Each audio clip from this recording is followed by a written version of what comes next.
Hello, birthers and birth workers. Welcome back to the Sacred Birth Circle. Today's episode is going to be so informative. I'm speaking with a doctor who will not pull back any punches, so please be aware that this is going to be a conversation that is just real. We're going to be debunking myths and misconceptions, so please share on social media and help inform other parents. Let's get into it. Welcome to the Sacred Birth Circle. I'm Anna Vick. I'm so happy that you're here with us today. And this is actually one of my favorite topics. I was just talking to Dr. Sarah and I'm so glad we get to do this because for me, debunking myths is kind of what I do online. I feel like I'm constantly looking for them and trying to, empower parents with the correct information, which I'm not a doctor, just to put that out there now. I'm sure everyone knows the reason I do this is because of my son, Owen, who was unfortunately born still. And so I've learned a lot since then. I've researched a lot. I've attended tons of conferences, but I would definitely not call myself a medical professional, but I'm very much interested in the birth world and, just helping families go through all of this. There's just so much. And I feel like I somewhat did it alone, in my experiences. I just thought, I'm a healthy young lady. I already know what I'm doing. I had a baby. The first one was complicated, but everything fine after all.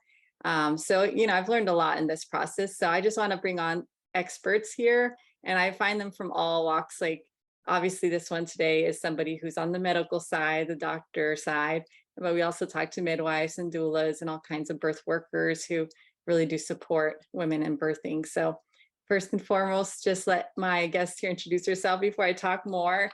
Dr. Sarah, why don't you feel free and tell a little bit about yourself and why you're such an expert? Hello, and thank you so much for having me. It's an absolute honor to be on with you today.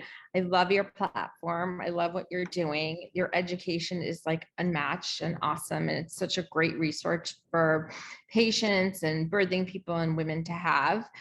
I practice maternal fetal medicine. My name is Dr. Sarah Pachtman Shetty. I work in New York City in one of the biggest, if not the biggest, labor and delivery units in all of New York State. I practice maternal fetal medicine. So that means I'm a physician. I went to medical school. I did a residency in obstetrics and gynecology, and then a fellowship in maternal fetal medicine. So I love pregnancy. I love women and birthing people and postpartum people and fetuses and neonates and delivering healthy babies and healthy moms and ensuring lifelong health for pregnant people and their babies. And so here I am to help you debunk those myths. Yes. There's many. We need it. So we started this on Instagram. If anyone follows us on Instagram, you can also see that beginning piece, but we'll just go over the very biggest one that I have to say, because it is the one that hits the home the most for me as someone who lost a child and seen so many cases where there are either traumatic birth or there had to be an intervention to have the baby safely. What do you think about the one that is, your body knows how to birth, will know what to do? So your body, people's bodies were designed to have babies, and it is a biologic function of the human body. However, and I don't want to discount that or say, take away that function of reproductive function from women or birthing people. However, delivering a baby is much more than just a bodily function that your body just knows how to do all of a sudden, especially with your first baby.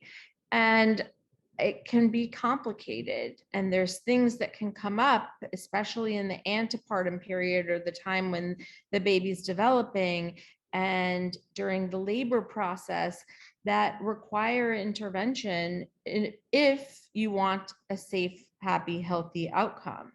And those interventions have been in place and in process and studied for years and years and years, and they're not meant to take that power and that my body is a temple that can do this on its own away from you. They're meant to support you and augment that process and make it safer, happier, and healthier for you and your fetus.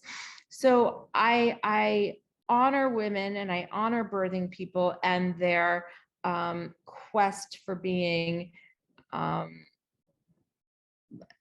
like solo in their birth process, but I also honor the support that you might need as a person who's delivering a baby for a safe, happy, healthy outcome. And part of that support is medical intervention. And I think that declining it or not having it is, if you want that, you have to understand the risks, and accepting it doesn't make you less of a birthing person or make your birth less natural.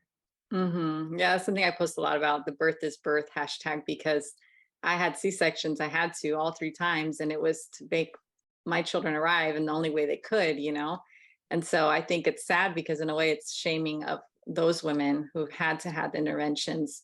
If you're saying, well, you have to do it this way, natural is the only way. And it makes you feel like, well, my experience maybe wasn't as special or beautiful. And it can be, there can be ways you can enhance even a C-section delivery nowadays. There's more talk about bringing in your own music and, stuff like that, which you might want to do at home, but you could still make it a beautiful, peaceful environment and still have, the medical team there available that you need. And I just wanted to say too, because we did talk about it in the other format on Instagram, that if you have had seen trauma and like other people's deliveries, or people, in the Black maternal health crisis that are very scared of the hospital setting, that doesn't really seem like somewhere that you feel safe to have a baby. So we were talking about how can we make that better, having a doula or someone to come in as a support person with you to your appointments and making sure you're feeling seen and heard. What else would you throw in there for some tips? Because we don't want to be like, we're against, what people want to do. And in this environment right now, of course, it's very scary. And COVID, I'm sure, has made it harder at appointments. You can't even bring in your spouse sometimes. So I see that real fear there, and, why they're kind of going away from the medical system. I think one of the most powerful ways for a patient to voice that and advocate for themselves is to tell your doctor that. I mean, I have patients who come to me and say, Dr. Pachtman, I am so scared to deliver my baby in a hospital because I saw on Instagram that this woman baby died, or I saw the documentary on Netflix and I am afraid to die. And there's a Black maternal mortality crisis in this country. And I'm like, yes, you're right. And I am afraid of those things too. And I'm here for you. And you are safe with me. And let's talk about those fears. And let's talk about how we can make you feel more comfortable and how we can work on those together and what would make you feel more safe. And I will make sure that those things are done so that you have the safest experience and the most comfortable experience. And having a doula, like, I'm all about it, as long as it's someone that I can work with and discuss and is part of the team together. Yeah, I think that's important, because we were talking about also on social media that there are people calling themselves doulas, but they're just really mass producing information and giving out tips and medical advice without medical licenses and no repercussions for that. I want everyone who's watching this to know, like, that's fine if you want to consume it, but that's more entertainment. And it's also like, they're even saying you can have a death, like that's given, that's natural, that's part of life. So they're saying they're not guaranteeing you anything. So at the end of the day, if something goes wrong in your birth and you're home alone, they're not going to be like, oh, so sorry, like what's going to happen then? So you just have to think about it. You're all adults. We're not going to tell you what to do, what choices you make, but know the source. And that's kind of where some of this conversation is, like, how do we find some good sources for good pregnancy advice that we can trust? And, what would you suggest for that? Do you have any that you want to say off the top of your head? And we can also throw some in the comments later. I mean, definitely when you're looking at those social media outlets and those sources that are saying to you, oh, you can have a death, it's totally fine, it's part of life, it's natural. I mean, yes, death is a part of life, and it can happen to anyone at any time. However, to say that this is an acceptable level of risk, if you accept that level of risk, by all means, that's your choice, and I honor your choice. But please understand that there are certain things that we can control for and that we have medical intervention to prevent. And while birth and being pregnant in and of itself is inherently dangerous, and I am not going to discount that, it is a health risk for any person to be pregnant and to deliver a baby.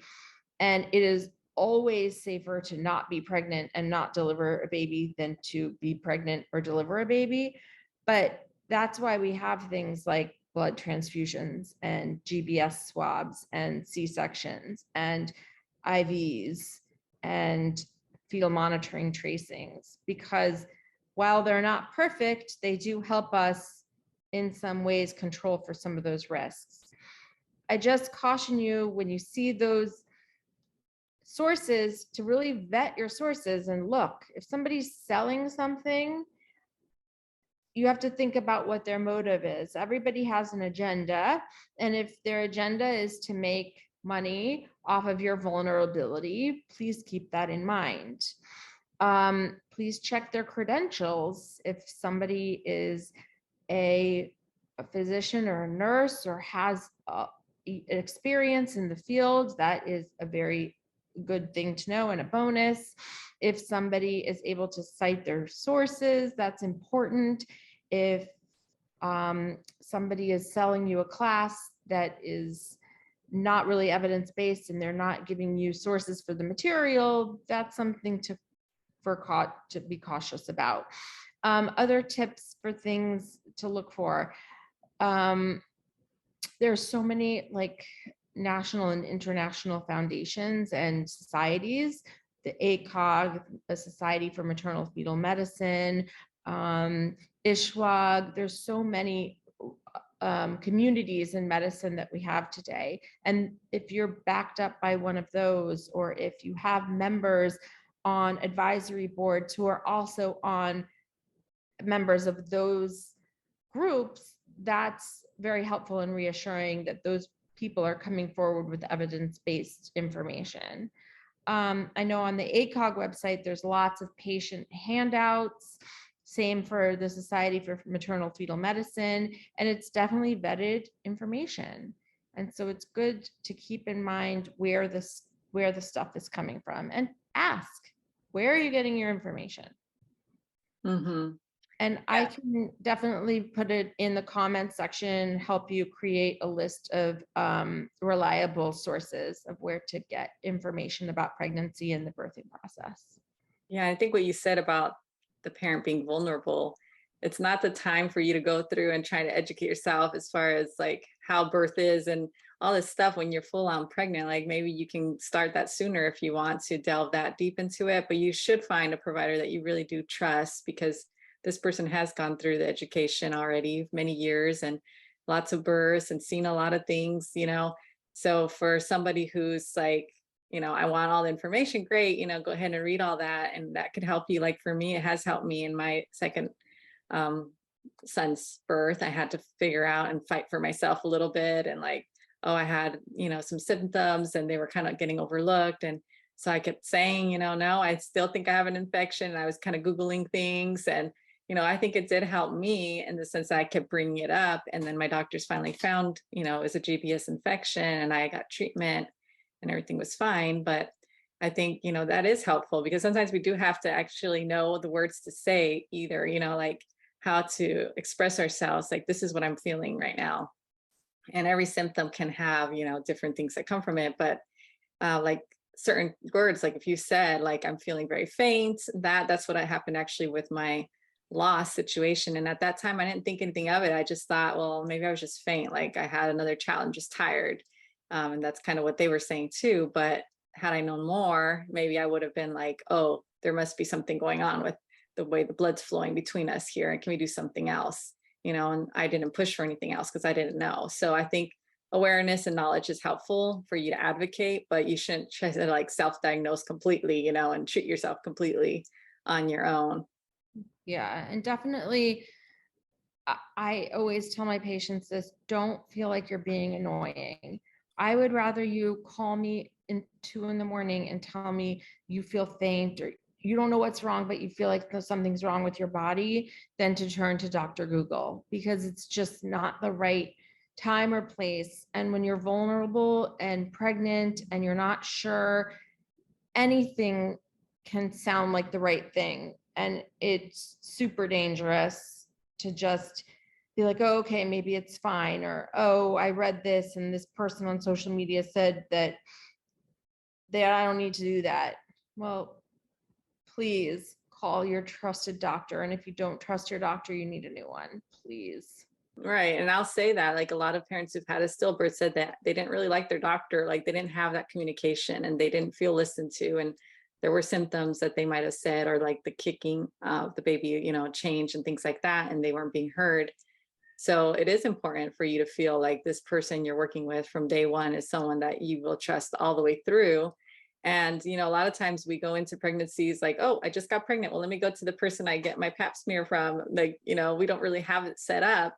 So it doesn't mean like you have to go with that first doctor. Like you should shop around, ask, your friends, and find somebody that you really feel like, I would have been so comfortable with you, but I didn't have that same relationship with my doctor. So it is different. Like we're feeling like we're villainizing the whole medical community because of some bad apples, I think, too. And some people don't listen. And obviously there are bad outcomes that have come out of that. And so obviously we have to acknowledge, the Black maternal health crisis for one. There is something happening there. There is some racism, something's going on that they have worse outcomes. Absolutely. And I mean, there's racism in our society and in every institution within our society. And we cannot pretend that that's not there. And we can't change and judge an entire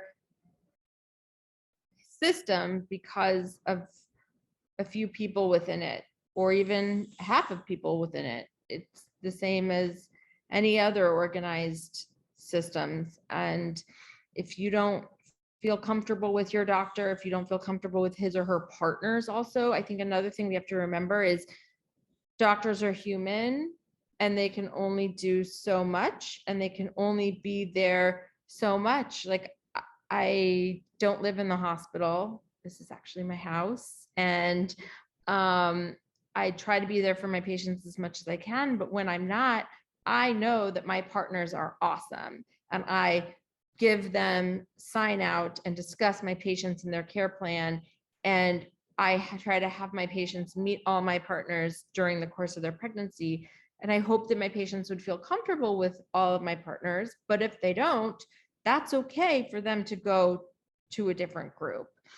And most OBGYN groups these days, the days of like solo practice, or there's a few left, but it's kind of turning into a group practice model because of the demands. And there's far fewer OBGYN doctors as there are pregnant patients.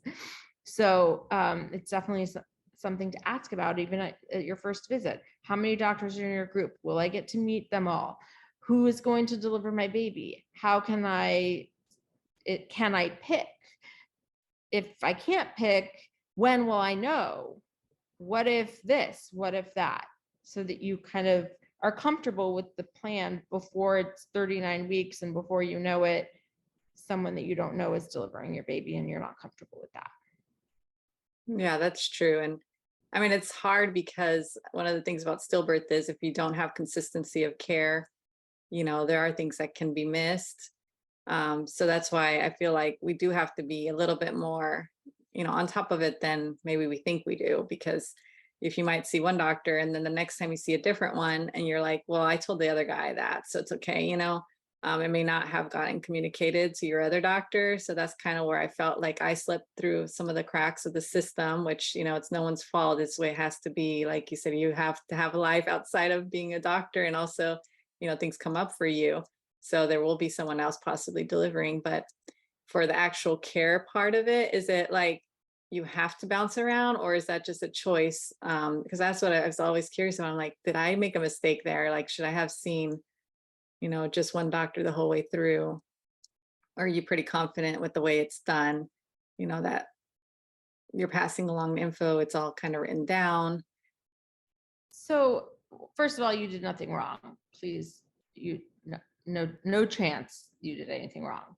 Second, most of the models these days are that there's a team of doctors and a group effort. And if the information isn't adequately passed around or documented, then they're not really doing it right.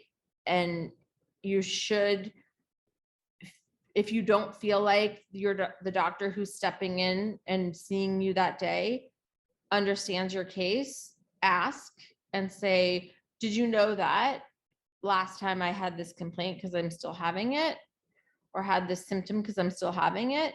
And if you feel like it's not being addressed, or the doctor didn't know anything about you and your history, then say, hey, like, I'm uncomfortable that you didn't know that I had a loss before, or that I have this major thing in my history. How can we work together to make sure this doesn't happen again and I feel heard?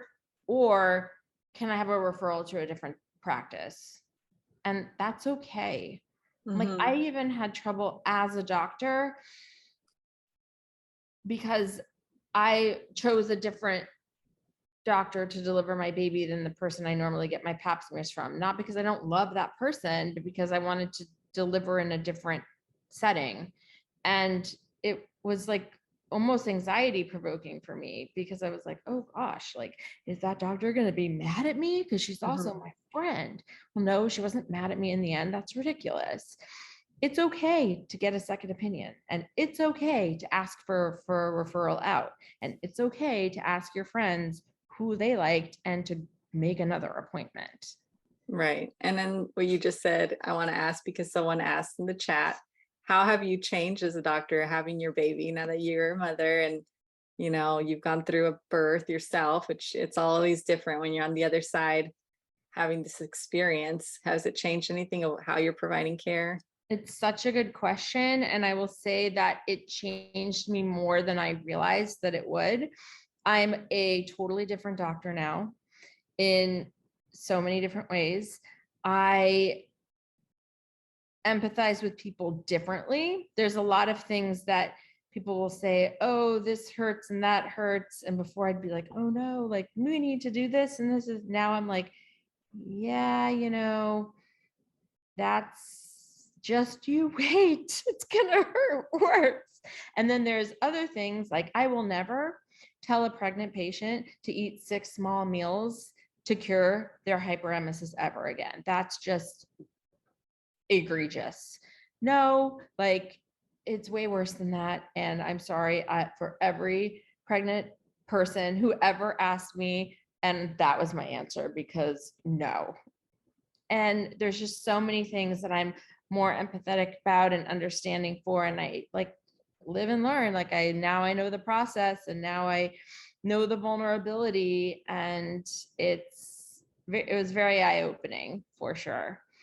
And it's a fragile place to be a new mom. It's a fragile and scary place, because you're all of a sudden, and to be a newly pregnant person, you are in charge of somebody else, like, fully. And your body is housing somebody else's livelihood in their life. It's really a feeling and a responsibility unlike any other. And so I understand the anxiety more now than I even thought I did before. Right, because you went through IVF, right, for your pregnancy too?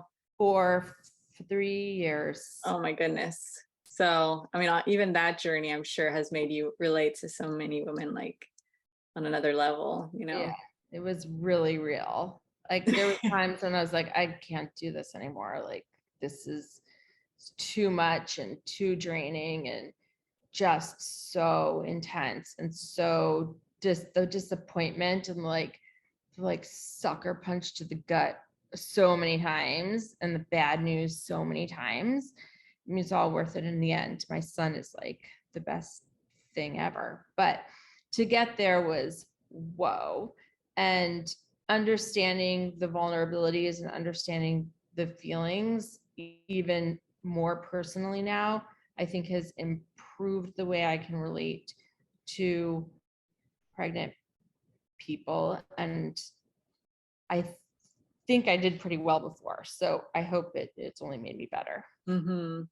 And one thing I've noticed though in communication with doctors is that unless they've had a loss, their discussion of your loss or even in the moments, how they deliver that information is not very tactful. And I feel like maybe that's not really in medical school. Like you guys may not go very deep into like how to deliver bad news and like what do you do in the case of a stillbirth or even miscarriage. For me, like my first one, I was told like, oh, just a few cells, you can go get pregnant again in a few weeks, like kind of thing to like minimize how I was reacting, I feel like. And like I still wanted to mourn the baby, I had a closeness and I was thinking all these dreams for that, Jordan, which is actually the baby's name. And I was just like, it's just hard when you're dealing with doctors when you feel like they become kind of like very medical and like scientific. Like even when you say fetus, sometimes it rubs me wrong. And I know you don't like do it to say you don't believe that's a baby, but that's just your medical term.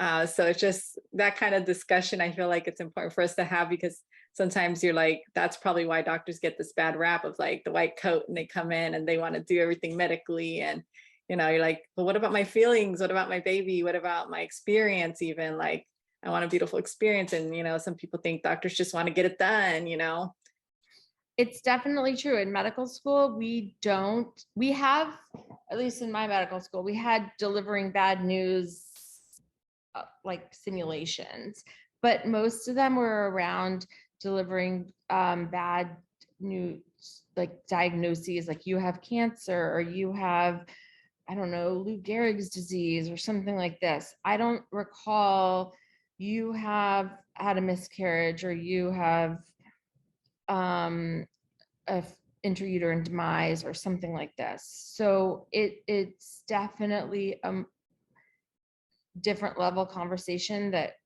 you don't get until you're on rotations, if you see that on your rotations. And it takes a special kind of person to be able to sit there with a mourning, grieving human and be okay with it and not be clinical in the way you deliver the information. It's also really tough as a person who is going through IVF to like, how many times in a day am I going to have to tell somebody bad news? And it was like, over and over again. It's so emotionally challenging on the doctor also. And so I can only imagine that maybe like the 10th time in the day, because I'm a high risk pregnancy doctor, I frequently have to deliver bad news. And I hope I wouldn't come across as that. It's almost like numbing in a way. And so sometimes I find myself using clinical terms just to make it like, okay, here's the information. This is what we have. Now let's emotionally process it together. Because I don't want to say, like, I'll often, when I sit with a patient, I'll say, what do you want me to call? Like, does this fetus have a name? Would you like me to call the baby this name? Because some people don't want it to be called a baby. Some people do. Yeah, I could see that. And it's important to have the conversation too, like you said, on your end, just to find out how they're feeling. And like, maybe someone doesn't want to mourn a miscarriage and just wants to keep going and like, don't get into that space of like, oh my God, I just lost a baby, so and that's totally individual. At the same time, I'm worried about that person who doesn't want to. Like, you should, not that you should want to mourn, but it shouldn't be like, oh, okay, next. It's a really tough place, and it's a really, really hard. And you're right. In medical school, you don't learn that. And I don't think anything can teach that except for a ton of experience and trying it over and over again. And it's really challenging. Yeah. Well, I know like in most cases, you probably don't have many stillbirths yourself, like deliveries. So For mine, I feel like it was probably his first time ever, and so he was like literally in shock, like crying even at some point because he was just like, "What happened?" And he just said, "Sometimes healthy babies just die." And I know that he meant it comforting, but in the moment, it was like, first of all, what the f? Like you haven't even tried to figure out what happened here, and you're just telling me it just happened. Like okay, you know. And then at the other time, I was like, well, maybe he just wanted me to feel like my baby was normal, perfect, it's okay, you know. But whatever the case was, I just felt like it was the wrong thing to say. And that just goes in your mind for the rest of your life. Like, and it must be so hard, you know, on him. Even like I never had a conversation about it with him because he would just like cut me out and we never came back to, you know, talk. But I was like, that sucks. Like for a lot of us to get the bad news in such a way where there's something very specific said. Like I said, if you say fetus, like we have a lot of doctors that we follow on social media and they'll say something in their stories and say, well, yeah, I delivered the bad news about the fetus this way. And I'm like, well, could you just say the baby? Because we're talking about the question was posed that way. Like, how do you feel or how do you express, you know, this to somebody who had lost a baby? Just example. But for me, it's just hard because I'm like, I know the medical terms are in your brains and that's just what it is to you because their baby's not born yet. So that's a fetus to you all. But you know, for our end, it's like, no, that was my baby, you know, and mine was named Owen. And I like that, you know, but it's, I think, like you said, ask the patient is important because maybe not everybody feels like I do. Yeah, some people have a different way, and it's also hard too because maybe that doctor carries that conversation around with him or her for the rest of his or her life and feels as bad about it. And it's so tough. It's so difficult for both sides. And I unfortunately have seen many, many stillbirths. And a lot of the time, even with genetic testing, a microarray, even now we can offer sometimes whole exome sequencing, autopsy, placental pathology, all of the testing, antiphospholipid antibody testing, everything comes up normal. And it's the most frustrating thing for the doctor because I want to find a reason why so bad so that I can fix it. I'm a healer, I'm a fixer. And how do I tell someone I did all this stuff and everything came out negative? So I still don't know. It sucks. Yeah, It's but I think to so make you feel better, hard. I think you're doing it right because at least you're trying. And I feel like that's where a lot of us feel like kind of like, yeah, but like they just kind of drop you in a lot of these situations. And I'll say it because I talked to enough parents that, you know, they'll just be like, well, we don't know what happened. So, and if the autopsy comes back with nothing, that's it, you know, that's the end of the line.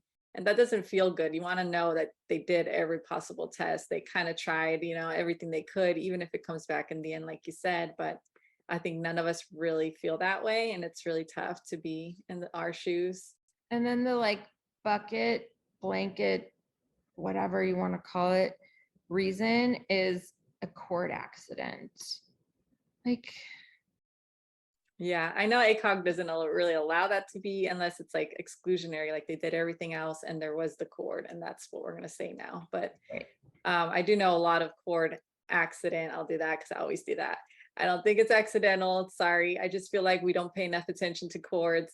And general, like I meet with Dr. Collins all the time. Like, we don't know the length of my son's cord. We don't know where it was on his body. Like, how did it get compressed? I still don't understand why cord compressions can kill a baby at like almost term, just out of nowhere. That's so bizarre to me. And I feel like we and the lower end low risk pregnancy do not get what high risk pregnancies get in terms of any surveillance and that sort of thing. So for me, it doesn't fit my view of it. Like, it's not accidental because if I let my son run outside and he got hurt, that's on me, you know? So I kind of feel like in the care that I was given, they weren't looking at that. Right. I hate the word cord accident for similar reasons.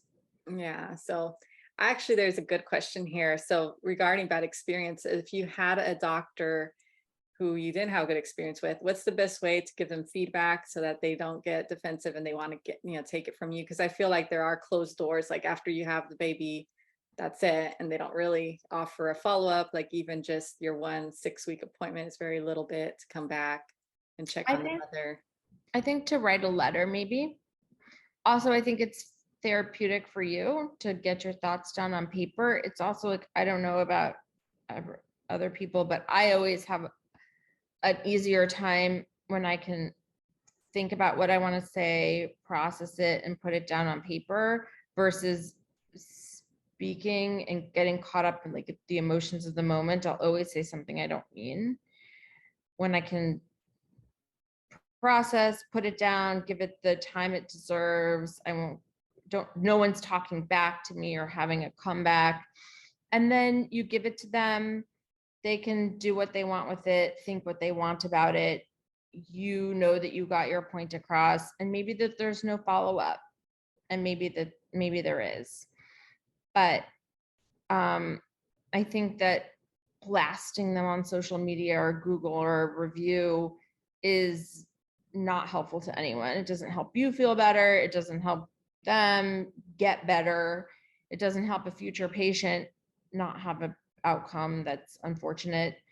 It just is like propagates negativity. I think that having a conversation sometimes can get like emotionally heated, and you won't get to say everything that you wanted to say, and they'll come back with something that you're like, no. I think there's writing something and then accept that you might not get follow-up, or ask for follow-up back if you really want it, and then maybe you can sit and have a conversation. Yeah, I will say I never did the review thing, even though I really was like at that point, like so angry and just felt like they weren't listening. They weren't giving me anything as far as what was the cause, not trying to help me figure that out. So I was like, oh, I really should write this review. But I had that idea in my mind that if I do this, it's really just like closing the door completely. And how am I really going to help improve anything if they don't even want to talk to me anymore, So I never did it that way. But I do know like there's certain apps now, like the Earth app, which is for like Black maternal crisis that's happening. And they do recommend that you go in there if you had a bad experience with certain doctors that maybe didn't treat you right for being that you were a Black woman. And I think that's okay, just to give each other heads up, like so-and-so like really treated me wrong. And I don't know that they are gonna do good with your birth. They're not listening or something. But what do you think of that? Because that to me is a little different than going on Yelp or something like very That's good trashing. as long as it's constructive and it can help other people. Because if it's giving information to another pregnant person who can help them avoid that situation, I think that that's beneficial to somebody. I think going on Yelp is like for restaurant reviews. It was the worst food ever, or it was the best appetizer of my life. Like, it's so polarized. I think as long as you give like objective, constructive criticism or data to another person as they're searching for a doctor, that is beneficial and helpful to somebody. So that I absolutely agree with. So I'm But going to it's, give you a new debunking just so we can oh move on yeah, to some of let's do those. it. This is important because I think it comes into play when we just talked about cords, but babies know when to be born. You don't have an actual due date. Like a lot of people are trying to fight against the 40-week being like, let's get this baby out. There might be some complications coming up. What do you think about that? And I guess I said it was a misconception. I think it kind of is because there is studies on stillbirth going up, after the 40 weeks. So what do you think? Is that kind of okay to say online to everyone in the world, or should we not So be saying that? I think that that's a very good question. It's a very interesting question that I don't think that there's a perfect answer for, because a due date is an estimate based on your last menstrual period plus minus an ultrasound measurement, both of which are inherently prone to error because not everybody ovulates the same number of days after the first day of their last menstrual period, and not every ultrasound is perfect, and not every fetus's crown rump length is exactly the same number of millimeters when they're same number of days past fertilization. So it's inherently not a perfect guess, but that's why we call it an estimate. And it's an estimate so that we can give stratification of risk for adverse outcomes after that date, and that we can date pregnancies so that we can guess level of development throughout, and we can know when a fetus is mature, and we can say, or approximately mature, and we can risk benefit delivery timing when complications arise in pregnancy, and we can say at this point you're probably safer out than in. So for example, when I have a pregnant patient with preeclampsia with severe features, I try to optimize the maternal medical state until 34 weeks. And that 34 weeks is the best guess based on her best available dating, because at 34 weeks, the risk to the mother exceeds the risk of prematurity to the baby. So that's why we picked that day, because it's based on data that suggests that prematurity, those babies do well, and the risk to the mom gets worse after that.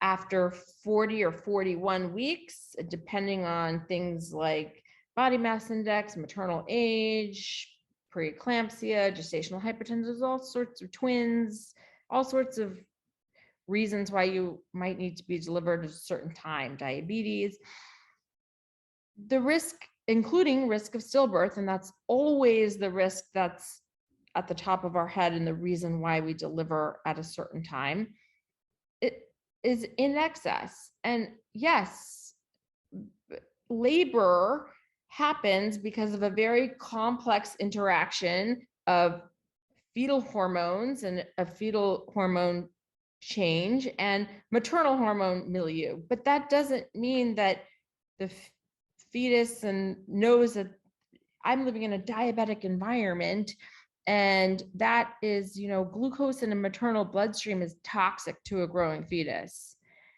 And that doesn't necessarily mean that the fetus knows that right now is the time for me to be born to optimize my life and my outcomes. So it's not fair to say babies know when to be born every single time and they'll just come out whenever they're ready, because they might, but it might not be alive. Mm-hmm. Or there might be some complications. And it sucks because when we say stuff like this, then it's going to be said like we're fear mongering, we're making everyone afraid that now you have to go to the doctor, now you have to let her give you the surgery, she just wants to give you this surgery. So it kind of sucks because it's like we're talking it from a very like caring space, and then it gets twisted that way, which is really sad. And I know maybe it has happened to someone where they feel like they could have pushed through and had the baby, and I shouldn't have had that C-section, but I don't feel that way about any of mine. I know that mine medically, and maybe they don't understand what was happening there or wasn't communicated to them. And that sucks. Like we should have better communication, like we're talking with our providers, so you can trust that they're doing this for the right reasons. But I don't know very many times that I've heard anyone regret having a living baby here. I mean, I know we all want the best experience, but at the end of the day, you do have your baby, right? Like, and I didn't in one of my cases, but that was his best try. So along with this also, is there such a thing as a baby being too big to birth? Because some people say that that's just an excuse to C-section again. So it depends on the mother and the size of the mother and the labor curve and the pelvic outlet. And it's really difficult to assess, but shoulder dystocia is a real thing. And if the shoulder gets stuck on the pelvic bone, the pubic symphysis, then it can cause permanent disability and fetal and neonatal death. If that's acceptable risk, then I can't stop you from accepting that risk. But well, they'll point out that your ultrasounds are not accurate. Like sometimes you have a baby that's much smaller than was predicted. My ultrasounds are definitely not accurate. Technology isn't accurate. Computers are not accurate. It is definitely an estimated fetal weight. And it's very difficult clinically to assess if a baby is too large or predict a shoulder dystocia. But if you have diabetes and your baby is estimating 4,500 grams, or if you don't have diabetes and you're estimating 5,000 grams, you have to accept the risk of a shoulder dystocia. And if you don't accept that risk, a C-section is recommended. But you can have a shared decision-making conversation with your doctor or your birthing provider about that, and you can refuse a C-section or decline a C-section. You can. But then if your baby gets stuck, you have to be able to understand what might happen and accept that risk. Yeah, and I think they're Yeah. okay with saying there are risks at a home birth, even, which will be possible, things happening that you cannot control and you do not have the interventions handy. You can't just rush over there. I mean, you can, but you may not make it in time if the cord's like prolapsing or something's happening to the mother. So that to me is important. Like there's a risk in both environments, but where do you want to be? And do you feel safer having all the equipment there ready to go? Or do you want to try this at home and see how it goes for you? But again, you're taking your own risk there for that. Right. Like if you had a blood bank in your house and several units of packed red blood cells that someone could give to you in a matter of minutes to potentially save your life if you were otherwise hemorrhaging, by all means. But I don't know anyone who has that in their house, and I don't know that would be a safe way of proceeding with the delivery. And obstetrics is inherently bloody and messy, and women used to die from hemorrhage, as they still do, even in controlled settings. It's exceedingly dangerous and it causes coagulopathy, and it's one of the leading causes of maternal death in hospitals. So to risk it outside of hospitals is, I don't know why you would accept that risk for yourself and your family. Well, I'll tell you, it's very glamorized, and you know it on social media where you do see a lot of beautiful home births and you see a lot of moms with their babies in the water and they're surrounded by their children and family, and that's great and beautiful and all, but they don't have the bad outcomes. So we don't see those. I do see some, and we actually did a live with Push about home birth where we invited people who don't normally get to speak because they get actually canceled from those, accounts. They don't get to speak there anymore after they lose their baby. They are getting like either blocked fully and, their comments are gone. So no one hears that side of the situation. And there are a lot of mothers who've had it and they, come back later and they want to inform people, but nobody wants to listen anymore. No one wants to hear the ugly ending that they had where they Yeah. regret it. I mean, I see them rolling into my hospital fully dilated for a day, laboring at home, and they're nonverbal and maybe have seized, and then they hemorrhage and their baby is not born alive. It's really traumatizing for them, and it doesn't make it to the social media posts like you said. It's not, it's traumatizing for the whole team and for the mother especially. Yeah, So I mean, it there's happens. definitely that survivor's bias of the accounts where they keep showing the beauty and the good things only. 100%.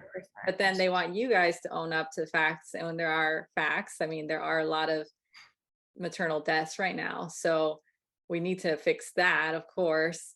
So we're all talking about all the risk of the hospital, but we're not talking about the risk of the other situations. And so that doesn't seem very fair to me. And I like to be balanced, like I'll tell you right now what's going on. Why are people dying in the hospital? Like, do you feel like things have changed? How care is being done? Like, I know it's just progressively worse right now with COVID, but we're not getting better. We're not improving stillbirth rate either. Like that's for me, my area. So, I'm always harping about it. Like, why aren't we saving more babies? In all these years, decades, of the same rate. So how do you respond as like, you guys are the institution and you're not doing it right. So we're going to do it now at home and we know how to birth. So forget you guys. Like, Is that fair for you? And do you think there's a, valid point there? Like, well, we were doing something wrong. Something's happening here. I think it's a difficult um, kind of place to be and a difficult comparison to make. And I don't think you can say, well, since the institutions are doing it wrong, we're going to birth at home and it's therefore safer. COVID data and the number of mortalities at home in COVID, or maternal mortalities in COVID, is like comparing apples to oranges. In my career, I had 2 or 3 maternal mortalities until COVID. And then I had more than I'd like to admit because they couldn't breathe and it was secondary to the virus. And I don't think that it's fair to count those into our maternal mortality crisis, especially given that it wasn't because of hemorrhage or cardiovascular disease or hypertension in pregnancy or any of the like usual suspects. It was because they came to my hospital already intubated because we have ECMO capabilities, and all of the remdesivir in the world wasn't going to help. All of the steroids in the world was, and COVID was like trial by fire. We were like building the ship while we were learning at the same time as we were doing it. So I don't think that's a fair comparison, but I do think it's fair for people to say, look, you're not getting better, but please know that within our institution, we have committees and work groups and task forces looking at reasons why Black women are dying more and looking at reasons why we aren't providing the care that our patients deserve or what's happening, and making teams, putting together resources and expanding our teams so that we can do that, and changing the way that we're providing care so that in the future we hopefully remedy this crisis. And it is a crisis, and I admit that just the same as they admitted on all of the sites. I don't think that the solution to it is to abandon the institution and turn to something that's definitely not safer. It's dangerous in a different way. And I think it's again, apples to oranges. Home birth and institution, you can't compare. Let's make what we have better and not find an alternative. And on these committees, are you guys taking in families? Like, are there people representing the communities involved in conversations? Are you trying to do that? Because I think that's where it's been like so separated for so long, like the white coat, the men, making all the decisions for women and women's health. And now we are here. We're like, no, you're going to listen to us. Like, this happened to me. I want you to know, and I want you to know how I think you can improve it. And even though I'm not a doctor, I read all the research, on stillbirth. I know so much more than I think even my last, doctor lost a baby, because I cared enough to go deep into this after. So are you guys giving some space to those families and, seeing any success with that? Because I think that would be helpful in this situation. Absolutely. I mean, we definitely are talking to the families and the mothers and within the community, and we have community outreach. I don't know if that it's repairing the losses that we had. I don't think anything can do that, but it's helping us understand. And we're also expanding, like even within healthcare, we have more female physicians, more Black female physicians, more Black physicians. We're expanding our teams to include minorities more now than ever. And I think the days of the like long white coats and white men being the only people on the team, that's like really over. I mean, I am a white woman, but I'm I'm the leader of my team, and it's difficult sometimes being a woman in medicine, but besides that, like I stand for women, and hopefully they can see that. And I try to work with my patient population and do as much outreach and as much education as I can to get them to trust me. And I work with them in working with their wishes and helping them feel comfortable and say, look, when you're here, I'm here for you. We work together. And it's been more positive. I hope. Yeah, I think that's important. And like, just when I talk to you every time, I'm like, she's just so open to it. Like, I just threw that at you, and I felt like I probably wouldn't ask another doctor this question, but I think that it's okay. Like, and we don't all have it right. And necessarily, like, you probably never were asked, like, why is everyone dying in your hospital? But, you need to be asked these questions and have a little pushback and grow together, because I don't believe in like just not going to the hospital anymore. Like, I think the hospital has its needs. And I mean, somebody might choose to still have a home birth and then need to transfer. So we have to have these hospitals still be able to care for you at some point, So I think you shouldn't just abandon it completely. And I think we have to keep asking for more from the system, and And what like, can help others. and I wish every doctor would be open to, and they should be open to answering these tough questions. And if they're not, that's a problem. Yeah. Well, And you'll see it on both sides. I mean, no one wants to be given the negative, like even when we comment on these home birth stuff, it's like immediately they want to shut us down and cut it off, So it's the same, like that's their livelihood, that's what they do. But you're representing the medical establishment right now, so you're talking about what you do there, and so it's easy to take things personal. And no one's attacking you at this moment, but I know you get it on social media when you try to stand up for what you do. So actually, one of the comments here is good, kind of in line with that. Like, a lot of misconception around the fact that if you get an induction, that automatically means you're going to end up with a C-section, like the whole cascade of interventions. Is that really the route that it normally takes, or is that just some of the stories that we're seeing? I mean, there's that always when you see something that's a finite, if this happens, always this happens, you have to be suspect, right?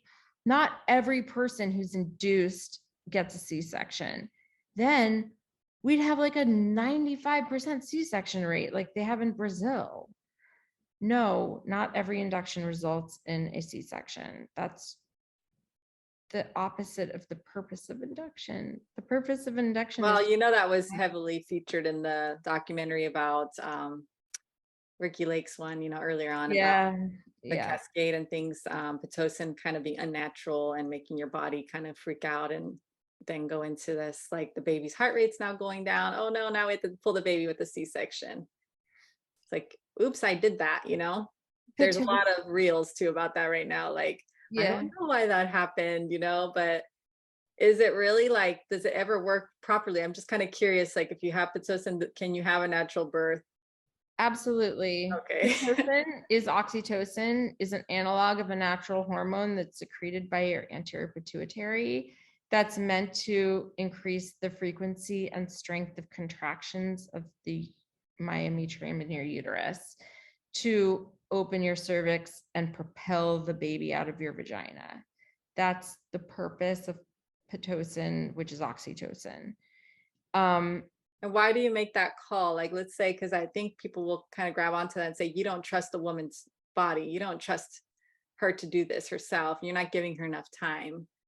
So I use Pitocin to augment labor, or in some cases to induce labor. So I use Pitocin when a patient has ruptured her membranes, if there's a pre-labor rupture of membranes and the cervix is favorable. So if I have a cervical exam of 1 or 2 centimeters, sometimes 3 centimeters, but there's not frequent enough contractions to continue opening the cervix, then I'll help the uterus out so that the baby can be born, and I decrease the risk of an ascending infection, sometimes caused by GBS, sometimes caused by enterococcus or group A strep or other things that would also lead me to perform a C-section, because if you have a C-section, if you have a baby who has long-standing persistent tachycardia from having an infection that's living now inside the uterus, that's an indication for a C-section also. So having labor progress as it should prevents C-sections. Another reason I use oxytocin is to augment labor if a labor curve isn't progressing as it should. If maybe the baby's head is tilted towards the side a little bit and it needs to be straightened out. If the cervix isn't opening as quickly, if it's been a really, really long time, I can help strengthen those contractions. And you can titrate Pitocin. That means increase the dose according to the strength and frequency of contractions in a very controlled setting. You can also turn it off. And the half-life is so short that the fetal heart rate tracing should recover in a very short amount of time. And still a healthy baby should have the reserve that you can resuscitate without having to rush to a C-section. I think that's. Yeah. And I think, like you said, it's situational. I mean, the fact that this baby now needs to have a C-section, you don't know, like there could have been something internally happening, like the cord in the wrong place and the baby just couldn't be pushed out. And thank God they end up with a C-section, because I have a reel on this account, Sacred Birth Circle, that has gone into 6 million views now. Like, it's insane. It's just literally me saying, go in if you see you have a change in movement and you're worried. That's just all it is, really. It's about fetal movement, because I want to debunk that. I think people don't talk about fetal movement enough, and it's kind of like most people accept, like at the end of pregnancy, maybe your baby's slowing down and changes are okay. Like, no, if there is a change, you need to go in. If your baby's frantic, you need to go in. So I talk about that a lot on my account. And there's over 800 comments now from families saying either, unfortunately, they did experience this and they had a loss, but actually the majority right now are saves. And they're all saying, thank God I noticed the change. I went in and my doctor saw such and such was happening with the heart, and we delivered, either by natural or C-section. There's probably about 50-50 now with the comments. And I try to go through, and I apologize for anyone who said a comment that was really heartfelt, because I read them all, but I just don't have time to respond to all of those. So I've been going through and just like thanking them and telling them, like, please share your story so I can actually put it on my account later, because I think we need to hear it. Like, we need to know that, people don't like to be told that you're saving babies, but these babies are being saved in some cases by these interventions that you may not realize this is happening, and even in like the situation with the Pitocin, like maybe that baby just could not be born natural for whatever the case. And then when delivered, oh, well, there was a cord around the neck twice, well, that's kind of problematic and it could have gone another way, So I think that's what's missing in these short squares, and the stories that they tell. It's so awesome what you're doing. Yeah. And the other It makes me happy, because I'm like, I see it and I'm like, oh my God, like if only I knew, first of all, about the things I know now, like who knows how my pregnancy would have ended. But I do know a lot of people who've learned from it, and like, oh, I went in and, I said something about fetal movement and they found out this. And it doesn't matter what stage you're at too, by the way, because I think that's a misconception that people think nothing can go wrong after the miscarriage period, the first trimester, oh, I'm fine. But like during like your second trimester to your even the ends, you can have a problem and it might need intervention. And I think that's important to tell people. I don't want to scare the whole world like something's going to go wrong with your baby, but just keep yourself vigilant, to your feelings, how you're feeling, how your baby's moving, and do your kick counting. Count the Kicks app, little plug. It's free. You can be doing that every day, and that way you can communicate properly to your doctor too. Like, there was a change. Here it is on the app. There's a graph. Yeah. I need you to look at everything you can. And so these stories for me, like, it gives me hope, because I think we're going in the right direction. We're giving people the space to share like what happened, whether it was like a trauma and that there was a loss and they've learned something, or, if hopefully their baby's okay, it's the same. Like, we can learn from that scenario. Like, yeah, in some cases, you cannot just wait for your baby to come out. It doesn't always happen, and it's sad to say that, because, we don't want to put all this pressure on the mom too. Like, I say it like, oh, I wish I had done that, but I don't blame myself. I don't feel like it was my fault because I didn't know what I know now. And also, like, even if I had, my baby was only 32 weeks. So I don't know that my doctor would have pulled him if I had said he's been moving a little less the last 2 days. Like, who knows? Because it was just cord compression. So they wouldn't even seen a knot or something around the neck. So it's really difficult. I mean, you can't save them all. And that's why we always say, like, at Push, we were not trying to prevent all, we're trying to prevent the preventable stillbirths.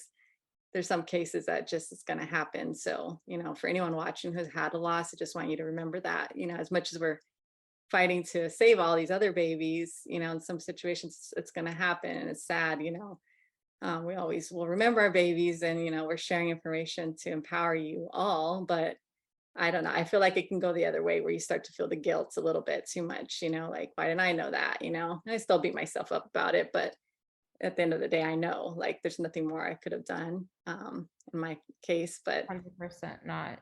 yeah. And I And will say one other thing about that is anybody who has a loss, please have a preconception consultation before your next pregnancy, whenever that may or may not even be, or just a consultation to like close the loop on your loss so that you can review everything and discuss and go through everything again.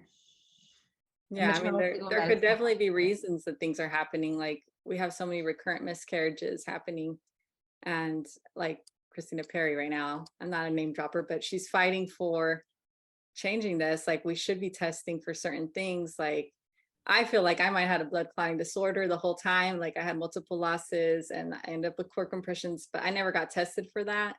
So that's one area where I think we can improve. Like, maybe we can be doing a little bit more for all pregnancies, not just the high risk ones, not just after you've had 3 losses, which just kind of sucks. Like, I got to go through all these losses before I can get the care that I could have got, with my first, before that happened. So I think there's room for improvement everywhere. And, I just think that everyone watching, hopefully you guys got something from this. And if you have any more misconceptions, we love to debunk them. So feel free to send it to our DMs at any time. I know that nothing's perfect. Like, I want to say that just because I know, like, it's hard because we want everyone to say, well, this is the way it's going to be and this is going to be perfect, but it can't be perfect. But we are trying, I feel like, and I think you're somebody who's a good example of that, on the medical side of this, doing all you can, and you're on social media informing all these people as well, as much as you can on the side. So I appreciate that because I know you have a real job, and that's just, you trying to erase some of the bad stuff that's going out. You're like, no, that's dangerous, Yeah, don't do that. But this is Yeah. also my real job, trying to educate and be here with people like you the work that you do is more important. So it's like, can't thank you enough for being an advocate for moms and women and birthing people, because it's so, so critical. Yeah. And I think, like, I'm unbiased at this point because I don't make money off of what I do. It's just literally volunteer work for me, and it's a passion project and everything I get into. And, there might be a point where someone wants to pay me a sponsorship, but I'll always do it thoughtfully, like, it has to be something I believe in. But I think that's what source is. And if you're watching and you're looking at something, just look at how are they benefiting? How are they connected to this? Like, are they selling the birth course? Maybe that's why they're just saying this kind of stuff over and over. Think about that when you're looking at your sources. I think that's important. And as she mentioned, there's obviously the medical side. You can go through all those articles and everything, but it's just so tough. I don't think anyone could really read it all as much as I have. And I think I'm pretty smart now. Like, I've learned quite a bit about stillbirth prevention. I still would rather have you go to your doctor and have that nice bond where you can actually discuss your care and get the right care you need. And, go to someone else if you don't feel heard, because that's so important throughout the whole process. Even if you experience a loss, like I said, we cannot say that there will never be a loss. You'll at least feel better that you were being heard by this doctor the whole way through, and you think, like, we did everything we could. Any final thoughts, tips? No, just thank you so much for doing this and for having me. This was so awesome. Thank you. I appreciate you. We can have you all the time, but I know you have to get back to your baby. So thank you so much. Appreciate everybody. Please watch the Instagram too, because we threw in a few more in there. And if you have more questions, feel free to send it our way and we'll be doing more lives, I'm sure. Have a nice day, everybody. Thank you so much. Bye. Bye. Dr. Sarah shared so many amazing, useful tips, but I hope that you remember to check your sources. That's the number one takeaway from this episode. Make sure you can trust the people that are speaking to you about birth. Remember to share this episode on social media so you can help others in your circle grow their knowledge and have a better birth outcome. Remember that all the posts that we share and our episodes are not meant to be medical advice. We are simply trying to help you and inform you as you continue your pregnancy, but always remember that you should consult your provider if you have any questions or concerns. They're there to help you and they are available to you 24/7, even if you have to go into the hospital or the ER. Again, follow us on social media to continue up to date with our next episodes and our posts. And feel free to connect with us in the DMs. If you have any questions, we would be happy to be there for you.